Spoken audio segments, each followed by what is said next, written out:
Salam semangat untuk kita semua. Baik, perkenalkan nama saya Henry Kustala, biasa dipanggil Henry. Saya mahasiswa semester 1 A1 Prodi Ilmu Pemerintahan.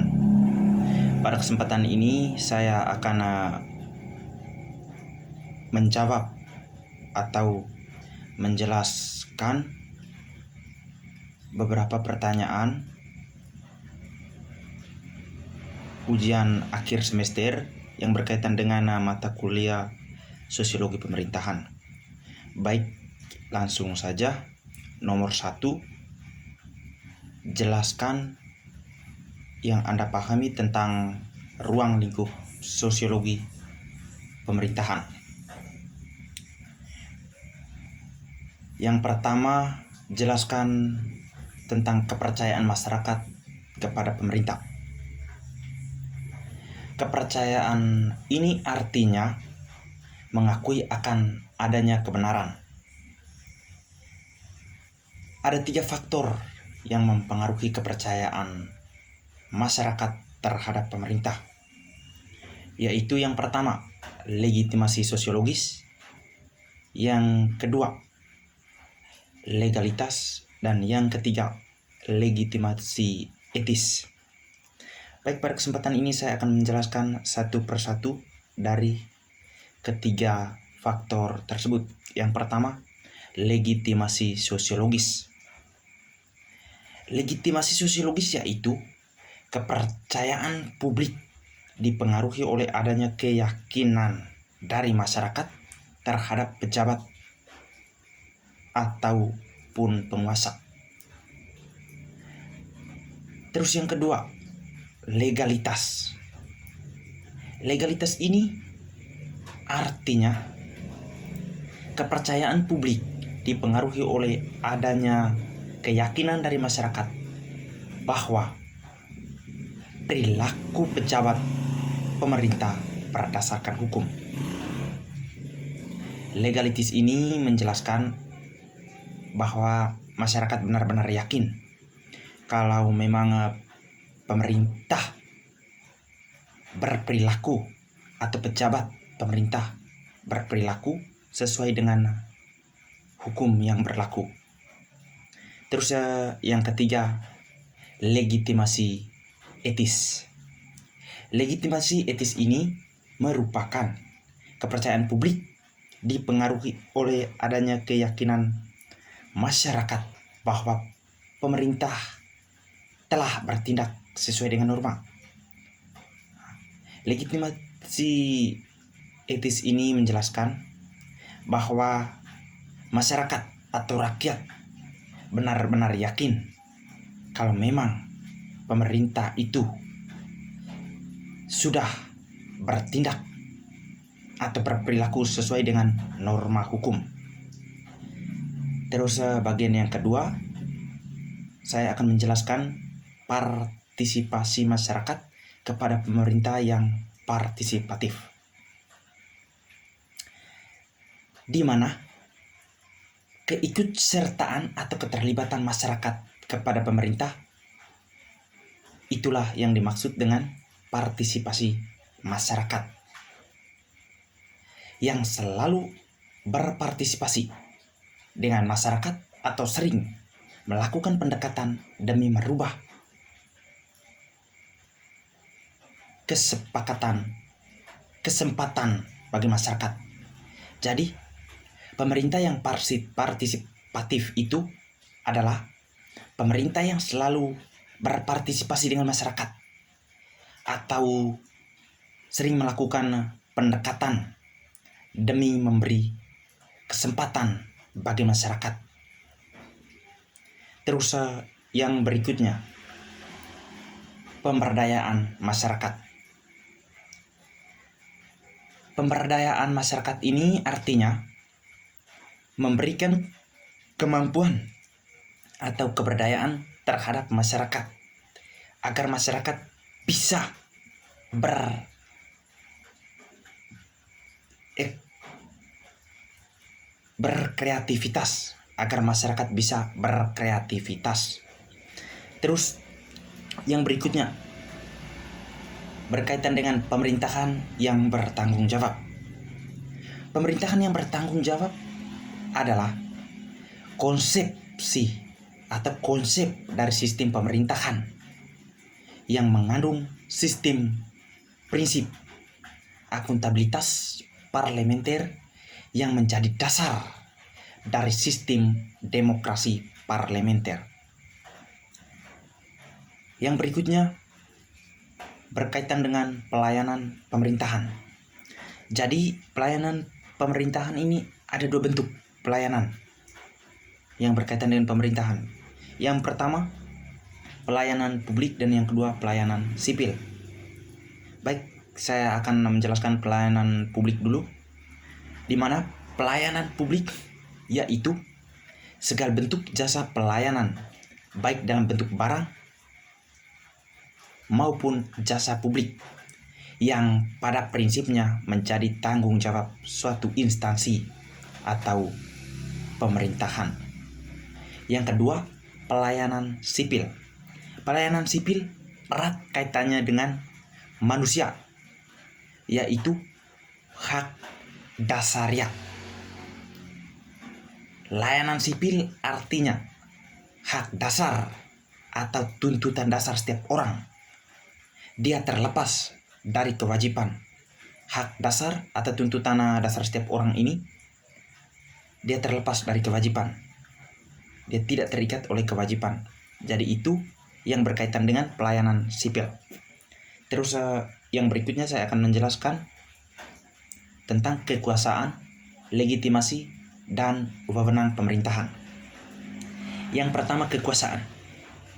Kekuasaan merupakan kemampuan seseorang untuk mempengaruhi individu lainnya agar dapat melakukan sesuatu sesuai dengan keinginannya. Nah, kekuasaan ini sepertinya dia ada sifat memaksa sedikit.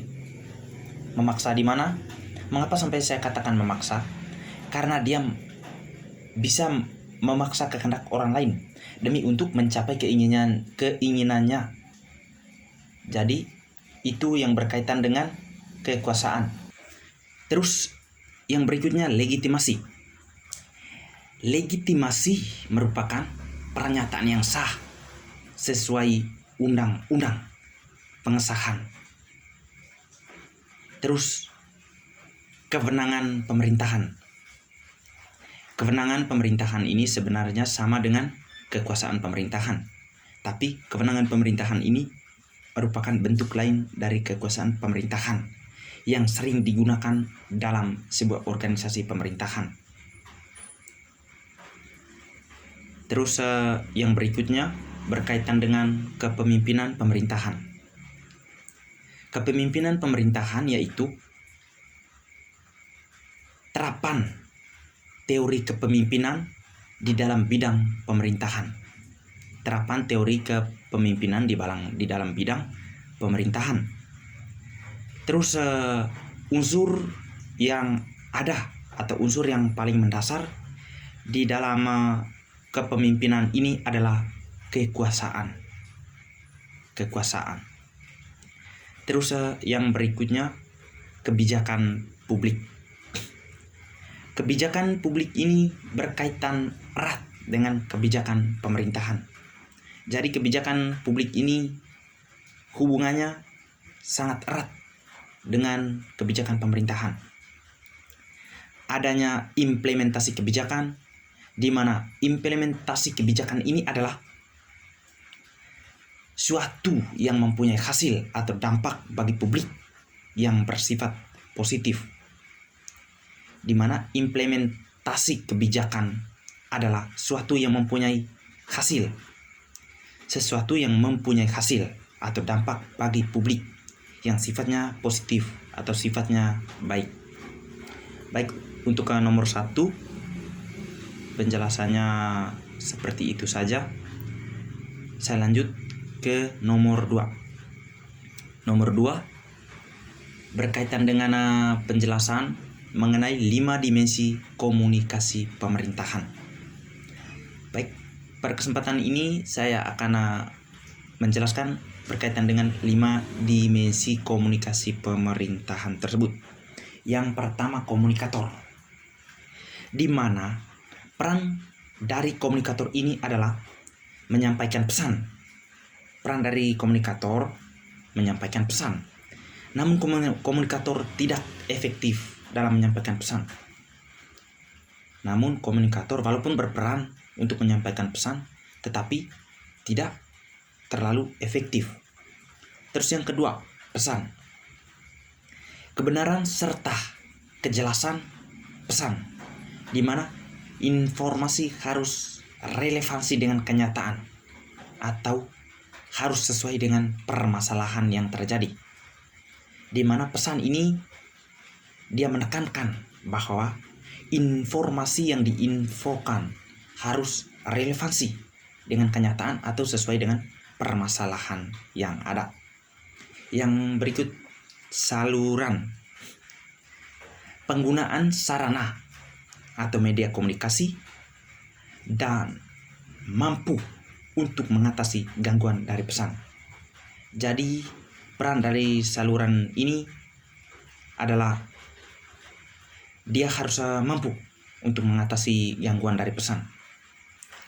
Yang berikut, komunikan, di mana komunikan ini berperan untuk menerima pesan dari komunikator. Jadi peran komunikan di sini hanya untuk menerima pesan dari komunikator. Dimensi yang terakhir adalah efek komunikasi. Efek dari komunikasi ini adalah tingkat perhatian terhadap informasi yang disampaikan komunikator. Tingkat perhatian yang disampaikan komunikator. Baik, untuk nomor 2 seperti itu saja. Saya akan melanjutkan ke nomor 3. Baik, soal nomor 3 diminta untuk menjelaskan layanan publik dan layanan sipil. Yang pertama, layanan publik. Layanan publik adalah segala bentuk kegiatan pelayanan yang dilaksanakan oleh pemerintah pusat, pemerintah daerah, dan lingkungan badan usaha milik negara ataupun lingkungan badan usaha milik daerah dalam bentuk barang dan jasa dalam rangka pemenuhan kebutuhan masyarakat. Contohnya adalah contoh dari layanan publik ini adalah pelayanan kesehatan. Jadi contoh dari layanan publik ini adalah pelayanan kesehatan. Terus yang kedua, layanan sipil, di mana layanan sipil ini adalah hak, kebutuhan dasar dan tuntutan setiap orang terlepas dari suatu kewajiban. Dia terlepas dari suatu kewajiban. Contoh dari layanan sipil ini adalah layanan KTP, kartu keluarga, pelayanan surat keterangan pencari kerja, dan sejenisnya. Baik, untuk nomor 3 seperti itu saja penjelasan saya. Sekarang saya akan menjelas atau menjawab pertanyaan nomor 4 atau nomor terakhir, di mana nomor 4 ini berbicara tentang faktor-faktor penyebab rendahnya kualitas layanan sipil dan publik dan bagaimana untuk meningkatkan kualitas pelayanan sipil dan publik tersebut. Yang pertama, saya akan menjelaskan rendahnya kualitas layanan publik dan sipil. Itu dipengaruhi oleh beberapa faktor. Yang pertama, faktor SDM aparatur, di mana faktor SDM aparatur ini merupakan kurangnya sumber daya manusia atau minimnya akan pengetahuan dari aparatur. Terus yang kedua, organisasi birokrasi. Organisasi birokrasinya tidak bekerja sama atau kompak. organisasi birokrasinya tidak kompak. Yang berikut faktor tata laksana. Pelaksanaannya tidak efektif dan efisien. Pelaksanaan dalam sebuah organisasi atau sebuah instansi pemerintahan itu tidak efektif dan efisien. Yang keempat, kinerja birokrasi. Berkaitan dengan kinerja birokrasi ini yang tidak berprofesional ataupun kurang bertanggung jawab dalam menjalankan tugasnya atau tupoksinya. Terus yang berikutnya saya akan menjelaskan cara untuk meningkatkan kualitas pelayanan sipil dan publik. Yang pertama, memperbaiki pelayanan, menyediakan pelayanan yang lebih sensitif. Yang kedua, memperbaiki akuntabilitas lokal, yaitu dengan cara meningkatkan pengaruh dan kontrol publik. Yang ketiga, mencapai tujuan distribusi, yaitu mentargetkan sumber daya pada daerah-daerah.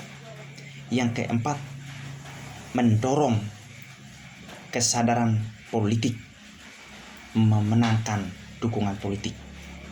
Jadi kita harus memenangkan dukungan politik. Yang terakhir, memangkas biaya